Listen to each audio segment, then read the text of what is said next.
नाथद्वारा, जिसे अपनी धार्मिक महत्ता के लिए जाना जाता है, अब पर्यटन नगरी के रूप में विकसित हो रहा है। नगर के प्रवेश द्वार पर स्थित नाथुवास तालाब, जो कभी प्राकृतिक सौंदर्य और पर्यावरण संतुलन का प्रतीक था, आज अतिक्रमण और प्रशासनिक उदासीनता का शिकार हो चुका है। तालाब के पेटे में बने भवन, मकान, होटल और बंगलों के निर्माण के कारण न केवल इसका प्राकृतिक स्वरूप विकृत हुआ है, बल्कि हाल ही में हुई भारी बारिश के दौरान ये क्षेत्र पानी में डूब गया। इससे कई परिवारों को आर्थिक संकट का सामना करना पड़ा है। करोड़ों रुपए के नुकसान के बीच स्थानीय निवासियों और पर्यावरण प्रेमियों के मन में गहरा असंतोष है। नगर के जागरूक नागरिक और समाज सेवी जैसे प्रमोद गुर्जर, पांडे जी और सीए दिनेश सनाढे ने इस मुद्दे को बार बार प्रशासन के सामने उठाया। उन्होंने न केवल संबंधित विभागों को लिखित शिकायतें दी, बल्कि न्यायपालिका का सहारा भी लिया। न्यायालय ने तालाब से अतिक्रमण हटाने का आदेश दिया, लेकिन वास्तविकता में तालाब को खाली करने के नाम पर केवल पाइप लगाकर पानी निकाला गया। यह उपाय तालाब के अस्तित्व और उसके पर्यावरणीय महत्व के लिए अपर्याप्त है। सीए दिनेश सनाढे ने नाथुवास तालाब के महत्व और उसके विकास को लेकर गहरी चिंता व्यक्त की। उन्होंने कहा कि नाथद्वारा के धार्मिक और पर्यटन महत्व को बनाए रखने के लिए नाथुवास तालाब को अतिक्रमण मुक्त करना और उसके प्राकृतिक स्वरूप को पुनर्जीवित करना अत्यंत आवश्यक है। ये घटना न केवल प्रशासनिक उदासीनता की ओर इशारा करती है, बल्कि ये भी दिखाती है कि जब तक स्थानीय समुदाय एकजुट होकर कदम नहीं उठाएगा, तब तक इस प्रकार की समस्याएं बनी रहेंगी।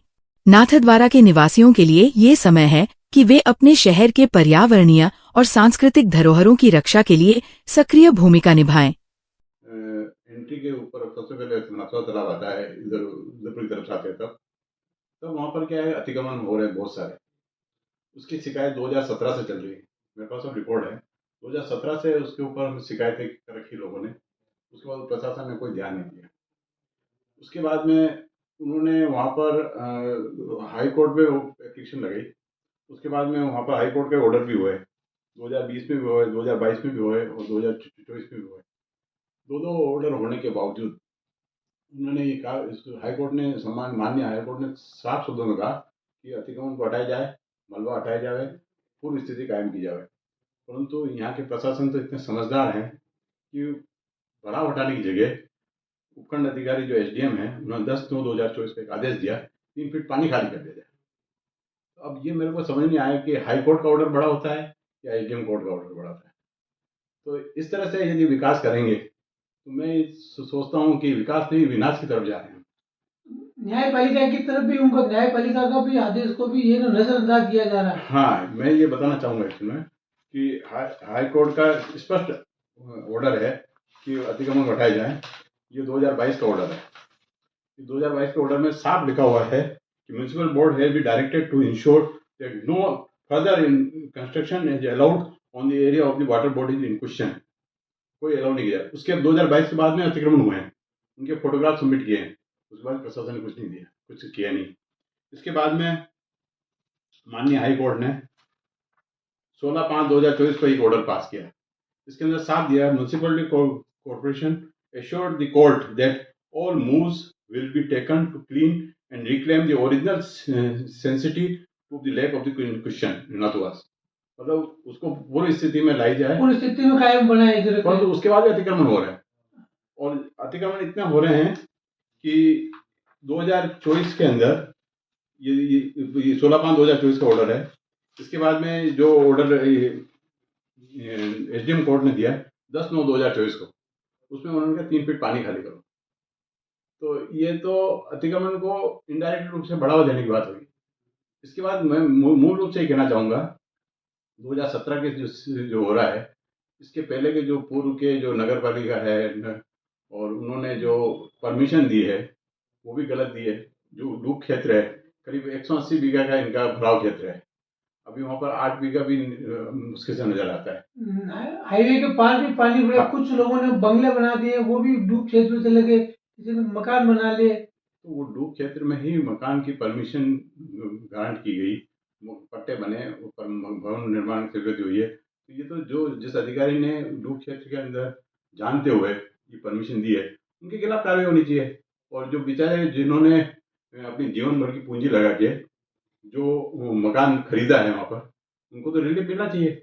उनके रिलीफ के लिए जिन्होंने गलती की है उनसे पैसा वसूल किया जाए और उनको पैसा दिया जाए।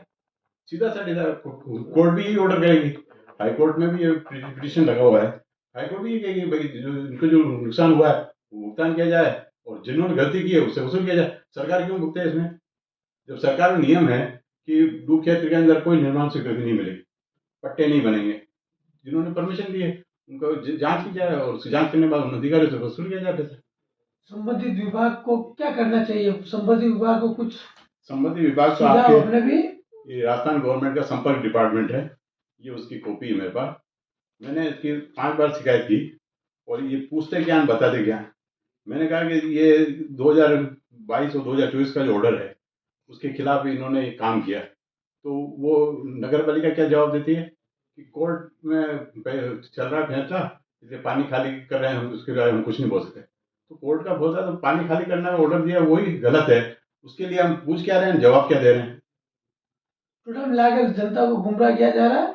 इसमें सबसे बड़ी जो गलती है, मैं इसकी सबसे बड़ी गलती जानता हूँ, ये प्रशासनिक अधिकारियों की गलती है और उसके साथ में जो भूमाफिया हैं उनकी गलती है कि उन्होंने गलत तरीके से जाके वहाँ पर भवन निर्माण करवाया और बेचारे जो लोग जो नीडी लोग हैं जिन्होंने बंगले लिए हैं उनको फंसाया गया है।